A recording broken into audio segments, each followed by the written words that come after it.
नमस्कार।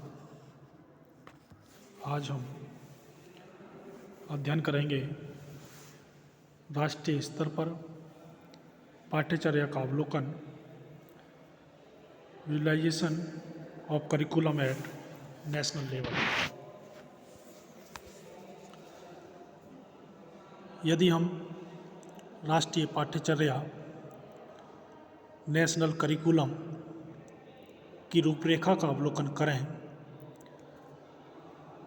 तो हम देखते हैं कि वर्ष 1976 तक भारतीय संविधान इंडियन कॉन्स्टिट्यूशन के अंतर्गत राज्य सरकारों को स्कूली शिक्षा संबंधी सभी निर्णय लेने का अधिकार था। इसके अंतर्गत उनके अधिकार क्षेत्र में पाठ्यचर्या भी आती थी। केंद्र केवल नीतिगत मुद्दों पर राज्यों का मार्गदर्शन कर सकता था। इन परिस्थितियों में 1968 में नेशनल एजुकेशन पॉलिसी, राष्ट्रीय शिक्षा नीति और एनसीईआरटी, नेशनल काउंसिल या राष्ट्रीय शैक्षिक अनुसंधान और प्रशिक्षण परिषद द्वारा 1975 में पाठ्यचर्या रूपरेखा करिकुलम फ्रेमवर्क की रचना की गई।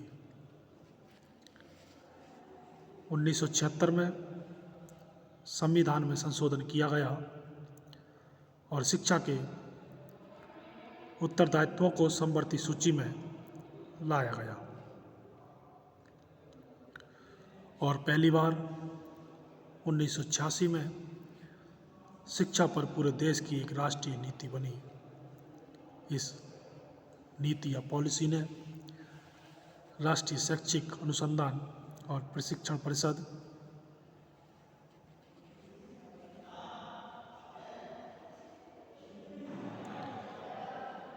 राष्ट्रीय पाठ्यचर्या की रूपरेखा निर्धारित करने व इस रूपरेखा की समय समय पर समीक्षा करने का उत्तरदायित्व सौंपा।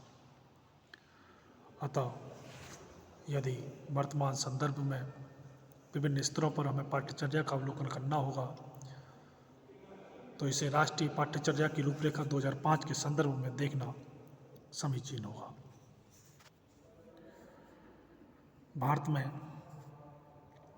मानव संसाधन व विकास मंत्रालय, राष्ट्रीय शैक्षिक अनुसंधान व प्रशिक्षण परिषद NCERT, national council for educational research and training और शिक्षा का केंद्रीय सलाहकार बोर्ड, जो कि शिक्षा के संबंध में केंद्र व राज्य सरकार के सेतु के रूप में कार्य करता है। शैक्षिक पुनर्रचना हेतु जिम्मेदारी है।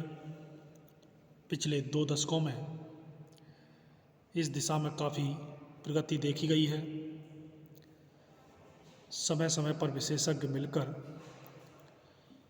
शिक्षा के विभिन्न पक्षों पर अपनी राय रखते हैं, जिसका परिणाम विविध विषयों, थीम्स पर आधारित स्तरीय प्रपत्रों, पोजीशन पेपर्स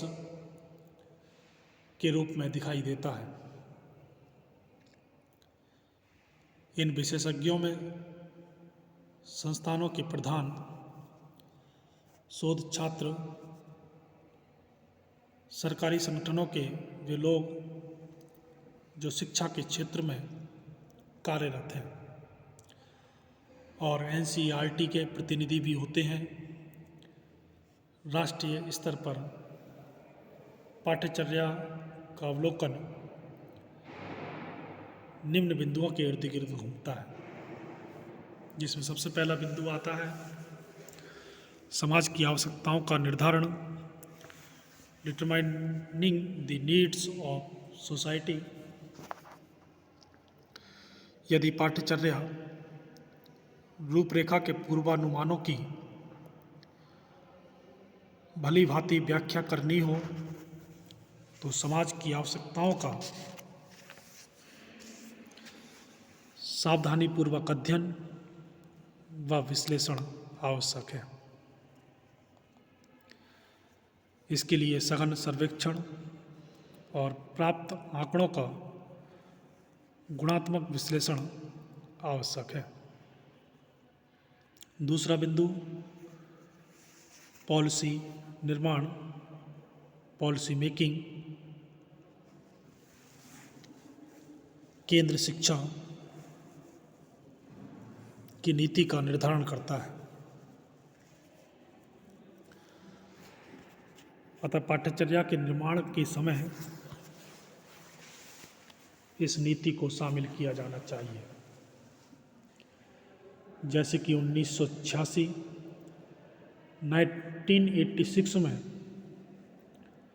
राष्ट्रीय शिक्षा नीति, नेशनल एजुकेशन पॉलिसी के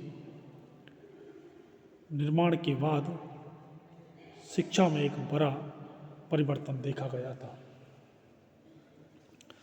अतः पाठ्यचर्या राष्ट्र द्वारा स्वीकृत नीति से सह संबंधित होनी चाहिए। तीसरा बिंदु आता है पाठ्यचर्या रूपरेखा का निर्धारण, डिटरमाइनिंग द करिकुलम फ्रेमवर्क। एक सुसंगत पाठ्यचर्या की रूपरेखा एक श्रेष्ठ पाठ्यचर्या के निर्माण में सहायक होती है। अतः पाठ्यचर्या की रूपरेखा लघुकालीन व दीर्घकालीन लक्ष्यों को ध्यान में रखकर बनाई जानी चाहिए। केंद्र पाठ्यचर्या की रूपरेखा को प्रदान करता है और विभिन्न राज्यों में प्रस्तावित पाठ्यचर्या को एकीकृत रूप देता है। अगला बिंदु, राष्ट्रीय स्तर पर अभिनवन कार्यक्रम द्वारा दिशा निर्देशन, orientation eight national level.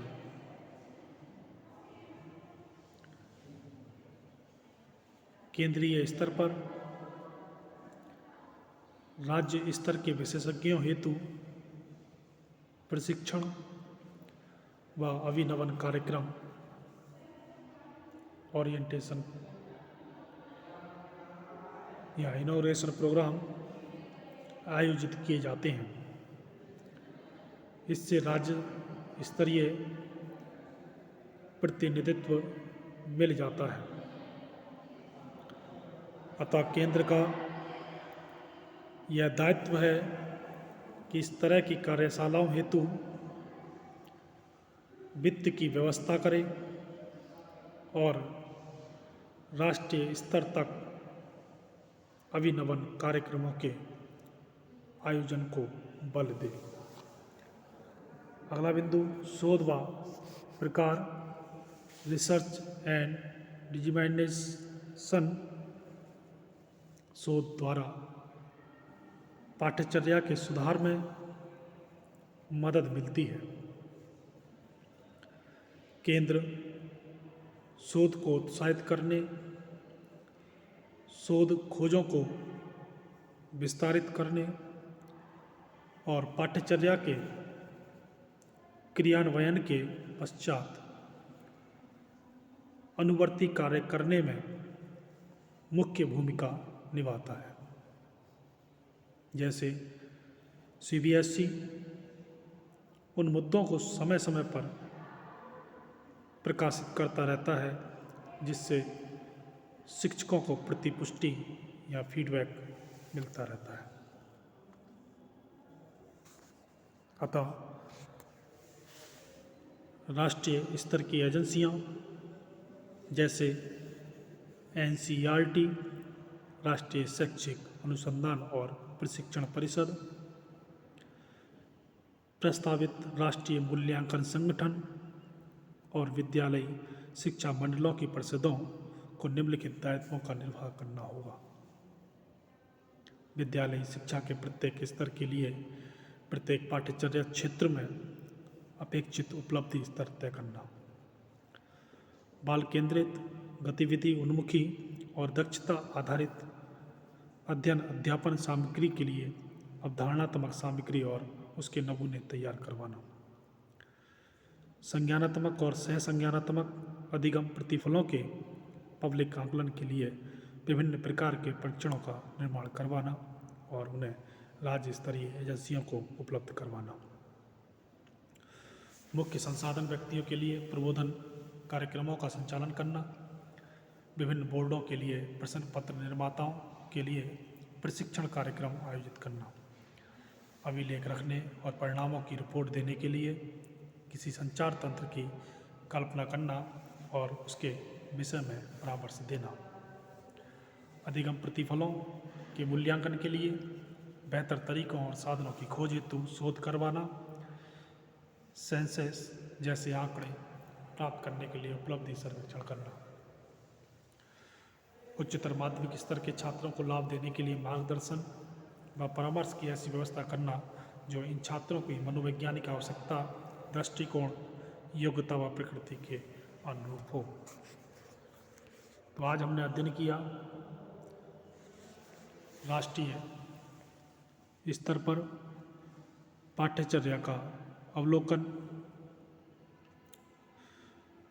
Visualisation of curriculum at national level. धन्यवाद।